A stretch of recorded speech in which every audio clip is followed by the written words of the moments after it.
नमस्कार दोस्तों, स्वागत है आपका आज के मुख्य समाचारों में। जी हां दोस्तों, आपको यहां पर देखने को मिलेंगी देश दुनिया की तमाम बड़ी खबरें मुख्य समाचार ब्रेकिंग न्यूज अपडेट्स के रूप में। तो चलिए दोस्तों, जान लेते हैं आज की पहली बड़ी खबर। जयपुर में करणी सेना का धरना हुआ खत्म। सुखदेव सिंह गोगामेड़ी हत्याकांड को लेकर प्रशासन ने मानी 4 मांगे। जी हां दोस्तों, सुखदेव सिंह गोगामेड़ी हत्याकांड को लेकर जयपुर में चल रहा प्रदर्शन अब खत्म हो गया। प्रदर्शनकारियों का दावा है कि प्रशासन ने उनकी मांगों को मान लिया है। अब शुक्रवार को गोगामेड़ी का अंतिम संस्कार किया जाएगा। दरअसल दोस्तों, आपकी जानकारी के लिए बता दें, श्री राष्ट्रीय राजपूत करणी सेना के राष्ट्रीय अध्यक्ष सुखदेव सिंह गोगामेड़ी की जयपुर में उनके आवास पर हत्या कर दी गई थी। मिलने के बहाने आए 2 लोगों ने इस हत्याकांड को अंजाम दिया था। हत्याकांड का सीसीटीवी भी सामने आया था, जिसमें हत्यारे ताबड़तोड़ गोलियां चलाते हुए दिख रहे हैं। वहीं दोस्तों, हत्याकांड के बाद जयपुर में अलग अलग गुट प्रदर्शन में जुटे थे। कुछ गुट अभी भी प्रदर्शन में बैठे हुए हैं। हालांकि कई नेता अब प्रशासन की बात मान गए हैं। इसके बदले प्रशासन ने प्रदर्शनकारियों की कुछ शर्तें मानी है। इनमें कुछ शर्तें कुछ इस प्रकार हैं, जैसे कि हत्याकांड की एनआईए जांच करेगा,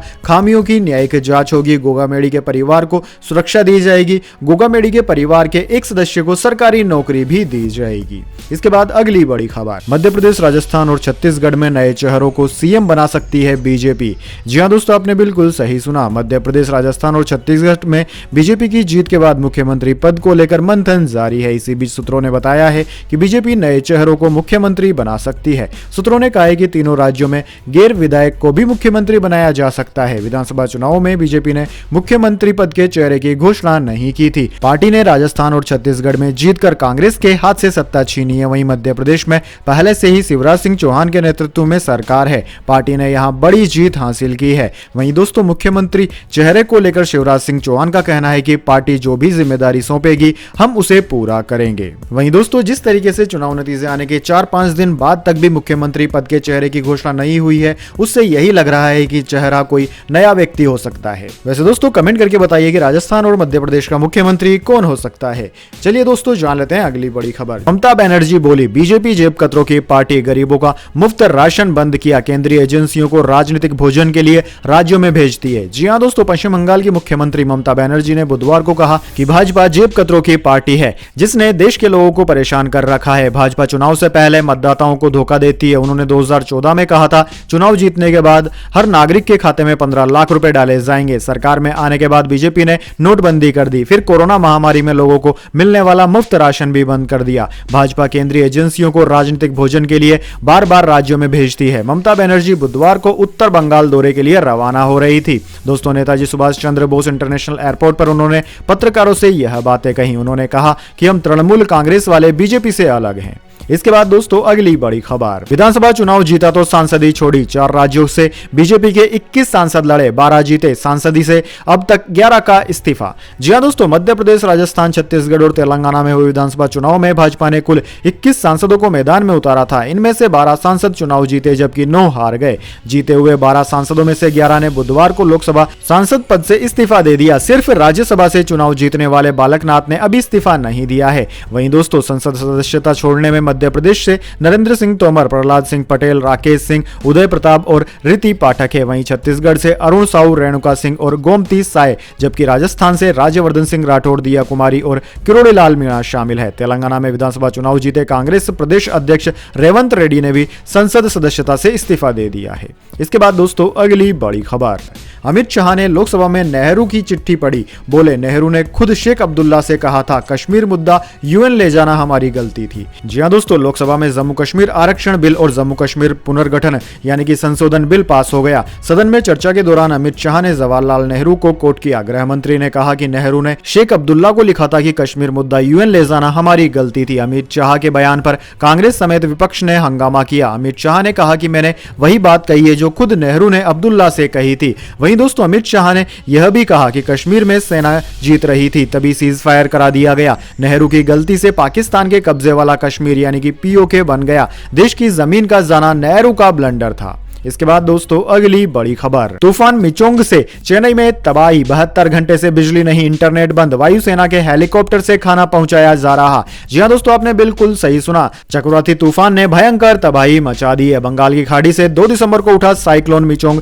5 दिसंबर को आंध्र प्रदेश तट से टकराया। उससे पहले तूफान ने चेन्नई में काफी तबाही मचाई। यहाँ एक दिन में सबसे ज्यादा 50 सेंटीमीटर वर्षा हुई। दोस्तों, बारिश के चलते कई इलाके पिछले 2 दिन से बाढ़ ग्रस्त हैं। कई इलाकों में 72 घंटे से बिजली नहीं आ रही है, इंटरनेट बंद है। भारतीय वायुसेना के हेलीकॉप्टर से बाढ़ में फंसे लोगों तक खाना पहुंचाया जा रहा है। वहीं दोस्तों तमिलनाडु में तूफान की वजह से राज्य में 2 दिनों में 3 महीने की बारिश हो गई। चेन्नई शहर पानी में डूब गया है, जिससे 20 लोगों की मौत की सूचना है। वहीं दोस्तों मुख्यमंत्री M.K. स्टालिन ने बुधवार को प्रधानमंत्री मोदी को पत्र लिखकर 5060 करोड़ रुपए की मदद मांगी है। डीएमके सांसद TR बालू ने इसे राष्ट्रीय आपदा घोषित करने की भी मांग की है।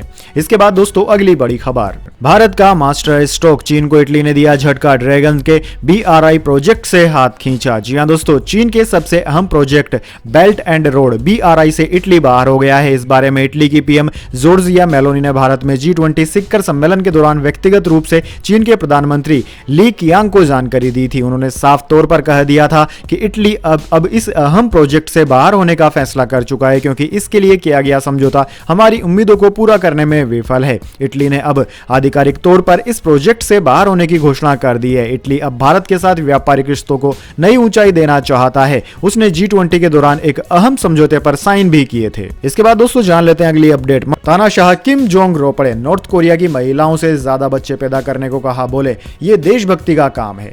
जी हां दोस्तों, नॉर्थ कोरिया के तानाशाह किम जोंग उन मंगलवार रात देश की महिलाओं को संबोधित करते वक्त रो दिए। उन्होंने देश में गिरती जन्म दर को देखते हुए महिलाओं से ज्यादा बच्चे पैदा करने की गुहार लगाई है। दरअसल दोस्तों नॉर्थ कोरिया के state media Korean central television पर इसका वीडियो शेयर किया गया, जो अब सोशल मीडिया पर वायरल हो रहा है। दरअसल दोस्तों 11 साल में पहली बार राजधानी प्योंगयांग में हुई कॉन्फ्रेंस ऑफ मदर्स में किम के अलावा कई महिलाएं भी रोती नजर आई थी। किम जोंग ने कहा कि जब भी माताएं यह समझ लेंगी कि कई बच्चों को जन्म देना देशभक्ति है, तभी एक शक्तिशाली समाजवादी देश बनाने का हमारा लक्ष्य आगे बढ़ पाएगा। चलिए दोस्तों जान लेते हैं इसके बाद अगली बड़ी खबर। सुखदेव सिंह के पोस्टमार्टम पर बनी सहमति, कल पैतृक गांव गोगामेड़ी में होगा दाह संस्कार। जी हां दोस्तों, करणी सेना अध्यक्ष सुखदेव सिंह गोगामेड़ी का अंतिम संस्कार गुरुवार को उनके पैतृक गांव गोगामेड़ी में किया जाएगा। इस संबंध में करणी सेना राष्ट्रीय संयोजक अजीत सिंह मंडोली ने कहा कि सूर्यास्त के बाद पोस्टमार्टम नहीं होता है, लेकिन स्पेशल कंडीशन में हो सकता है। इस बारे में कलेक्टर से बात की गई है, पोस्टमार्टम हो जाएगा। उन्होंने कहा कि कल दाह संस्कार उनके पैतृक गांव गोगामेड़ी में किया जाएगा। चलिए दोस्तों जान लेते हैं इसके बाद अगली बड़ी खबर। रवि बिश्नोई बने ICC T20 के नंबर 1 गेंदबाज, राशिद खान को पीछे छोड़ा, सूर्य कुमार बल्लेबाजी में रहे अव्वल।